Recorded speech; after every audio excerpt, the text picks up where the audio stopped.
The new number is in for inflation. It now sits at 2.8%. Now, it's a far cry from the 8% it was about a year ago.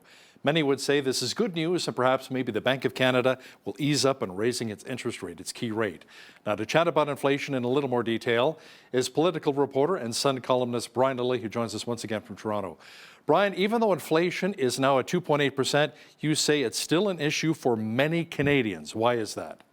That's because food inflation remains over 9%, and mortgage rate inflation went up even higher. And of course, that doesn't even take into account the latest rate increase hike by the Bank of Canada. So we've got food inflation still over 9%. That hits people's bottom line far quicker than anything else. People like you, so many friends of mine who've had to renew their mortgages, they're seeing payments go up hundreds, if not thousands of dollars per month. That becomes unsustainable. And why is the overall core inflation rate going down so quickly? They say it's due to a drop in the price of oil and gas. I don't know about where you are, Hal, but I can tell you that, yeah, during May and June, the price of gas was lower. Well, guess what? It's back up now. Just filled up this morning, paid $1.60.9 per liter of just regular. So inflation is going to go back up when we get the July numbers out. And it's wonderful if we can say, well, it's down overall because of these things, but your two core issues that you need to look after, we don't have a choice. Housing and food are through the roof. And if you don't own, well, guess what? Rent rates are up across the country as well. It is becoming increasingly difficult for people to feed and house themselves. And that hits harder than anything else. You're talking about the price of gas here in southern Alberta. It's $1.40.9. And a big reason is because the provincial fuel tax has been suspended until the end of December. So that's here in Ontario, and Premier Doug Ford was making this comment at the Premier's meeting last week. He's dropped the provincial gas tax by 10 cents a liter. He said, can you imagine if we hadn't? He's called on the federal government to reduce theirs and not bring in extra ones like the clean fuel regulations. Of course, that's fallen on deaf ears with the Trudeau government. Wow. Brian, the port strike in Vancouver that lasted close to 2 weeks hit producers very hard, especially those here in Western Canada. Billions of dollars was lost. Brian, it may be months before things finally get back to normal. That's right. We're already seeing reports of a drop in truck traffic to the Port of Vancouver alone. And of course, it was Vancouver and Prince Rupert that were on strike. But Vancouver truck traffic down more than 20%. So are shippers just deciding to go in other directions, use what they view as more reliable ports? Possibly. And let's remember, this it's a tentative agreement. Things are not signed and dotted and confirmed. I mean, the worst case scenario is we go back to a strike in at least some portions of it. Let's hope that doesn't happen, because the 13-day strike they're talking about taking until September before the logistics companies say the full backlog will be gone. I mean, think about that. One of the busiest ports in North America, and you had goods coming in and they couldn't leave. You had ships backed up that couldn't be offloaded. You've got to do that 13 days worth of backlog while still dealing with what you're hoping are going to be normal days. I understand the workers, and I heard Pierre Poilievre, the Conservative leader, saying he understands why they were fighting for better wages given inflation, which we just talked about. But this is going to have long-term impacts on everybody involved. And so if you're an oil and gas producer in Alberta, a beef producer in Alberta, pork producer in Quebec, shipping to Asia, potash producer, you're still worried about how things are going. And of course, we saw a lot of production start to scale back before the strike was called off. Are they able to fully ramp back up yet? Not quite. Brian, the Trudeau government says they will chop subsidies for oil and gas companies. The energy sector says, no, the feds are just getting rid of tax breaks, not subsidies. So what do we need to know here? You need to know that it's tax breaks. It's not subsidies. These are tax breaks given to oil and gas companies where, for exploration, for writing down equipment, similar to what other industries get. But the progressive movement in Canada has long been against anything that goes to support the oil and gas industry. If you're out, doing exploration, looking for new deposits, whether it's in mining, oil and gas, what have you, yeah, you get tax breaks on what you're doing, what you're producing, what you're attempting to produce. These same sorts of things are given to manufacturers. They're given to all kinds of organizations, and in fact, it's very similar. What is on offer to the oil and gas industry to what's happened with Volkswagen and Stellantis. That keeps being described as $13 billion of subsidies, $15 billion of subsidies. It's not. It's tax breaks. It's incentives. It says, if you produce X, we'll only tax you a portion of it instead of the full amount. And as I keep saying, well, 75% of something big is better than 100% of nothing. The same goes for the oil and gas producers. You're taking away an incentive to produce here. We've already seen production move to the United States, whether it be in LNG or straight up traditional oil. That movement has already happened. Why would the Trudeau government want to accelerate that? Well, it simply comes down to ideology. They're not interested in the economy. They're not interested in what they've dubbed a just transition. They have an ideology that says oil and gas is bad, even though that's how Justin Trudeau's grandfather made the millions he still lives off of, and they're determined to get rid of it. Wow, very scary. Brian, a major conference for the liquefied natural gas industry took place recently. Alberta Premier Daniel Smith was there, but Trudeau's natural resources minister was absent, suspiciously so. Is this maybe another snub of the industry? Absolutely, it's a snub. The industry and the conference started asking the Prime Minister and key ministers like Jonathan Wilkinson, who's the Minister of Natural Resources. He's in charge of the energy file. They were asking the government late last year, hey, we're having this conference. This is the first and only time it's ever been held in Canada, truly global conference. It was supposed to be held in St. Petersburg, Russia.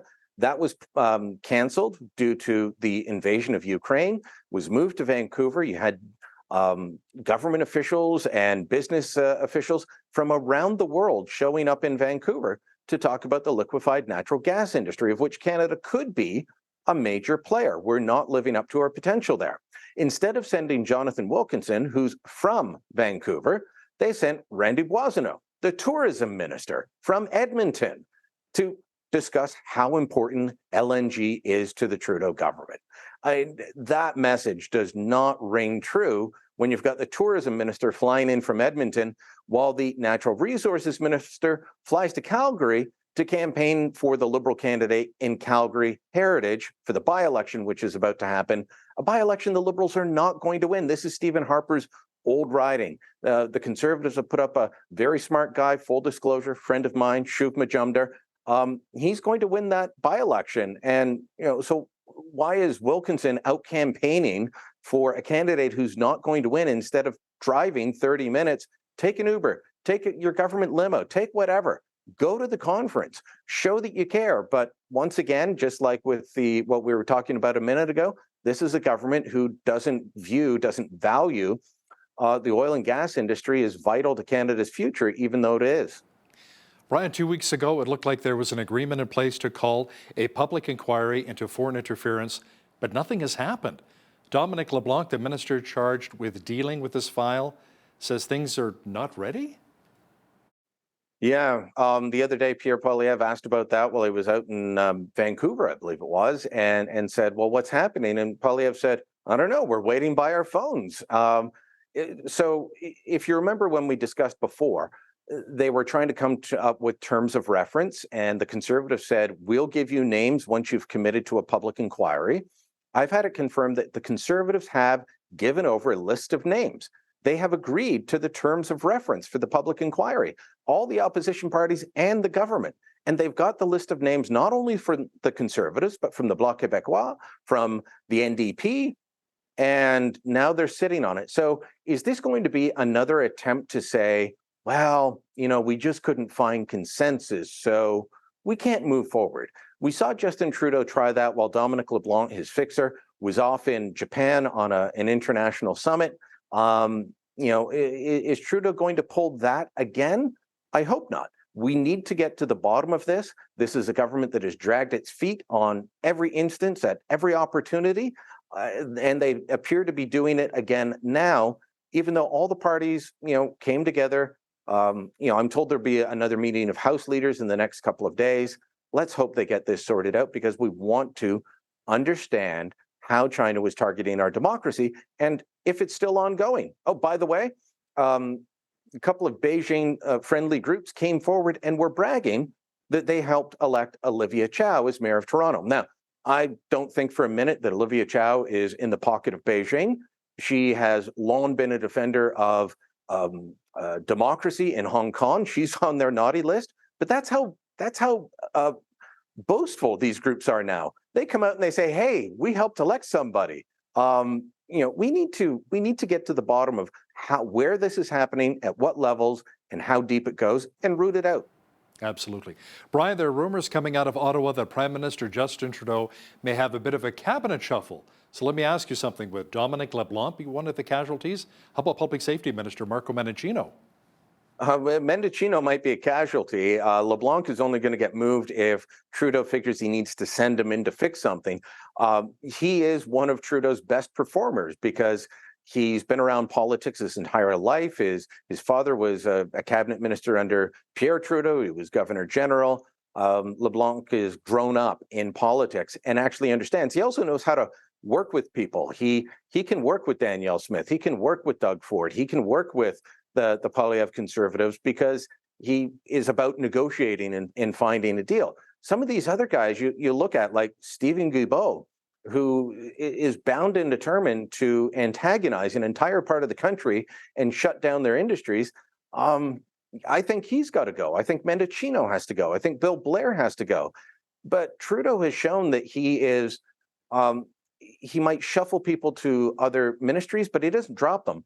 He left Harjit Sajjan in defense for years when he was a complete dud. He needed the votes that Sajjan could deliver for him in Vancouver's or in the BC Lower Mainland, and so he left him in there while he was doing a horrible job at defense.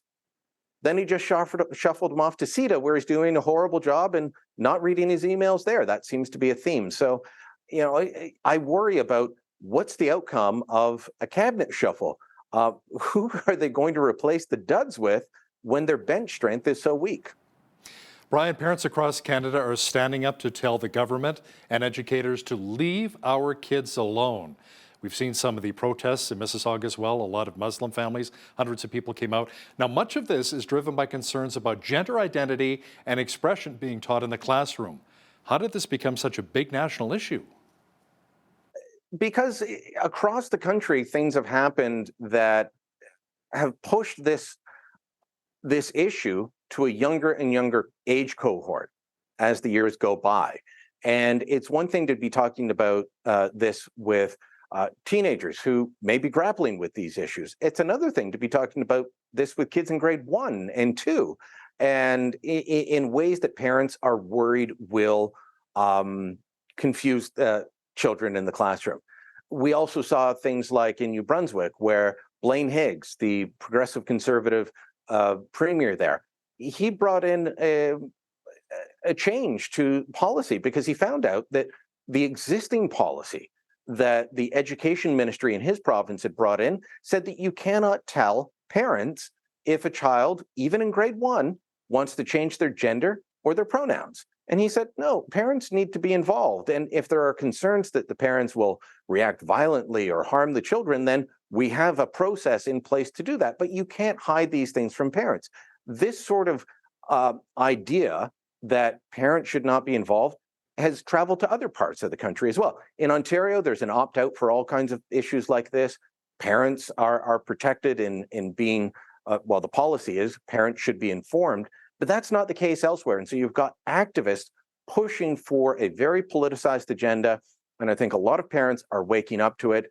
And in the past, Justin Trudeau has just dismissed them as far right-wing, white supremacists, things like that. But now, as you mentioned, it is a lot of Muslim families. It was 300 mostly Muslim Canadians in Mississauga over the weekend protesting. Liberal mayor and Bonnie Crombie, who's running to be Ontario's Liberal leader, she called the cops, wanted extra police protection there because she thought these people would be horrible and violent. They weren't. In Calgary, while Justin Trudeau was there for the stampede, there's video going around of him telling a concerned Muslim parent that this is just something driven by the far right. Now, as people like myself and others in the media have documented all of this, the true non-liberals push back and they say, yeah, but education is provincial, so why are you bringing this up? Well, because you guys keep attacking it and saying this is far right. Parents wanting to be or being concerned about what their kids are taught is not far right. The latest example, Jas Halan, the finance critic for the Conservatives, demands that he apologize because he posed with two parents who were wearing T-shirts that said, "Leave our kids alone." This is now automatically determined to be hate-filled, that this is hateful, that this is discriminatory, and that parents should just be quiet. And you're seeing a lot of pushback from progressives online who are suddenly saying, well, if you don't like it here, you should go back to where you came from. That's a real quick switch for the progressive side to jump to that, and not a very good look on them. Wow. Political reporter and Sun columnist Brian Lilley, thanks so much for joining us today from Toronto. Thank you, Hal.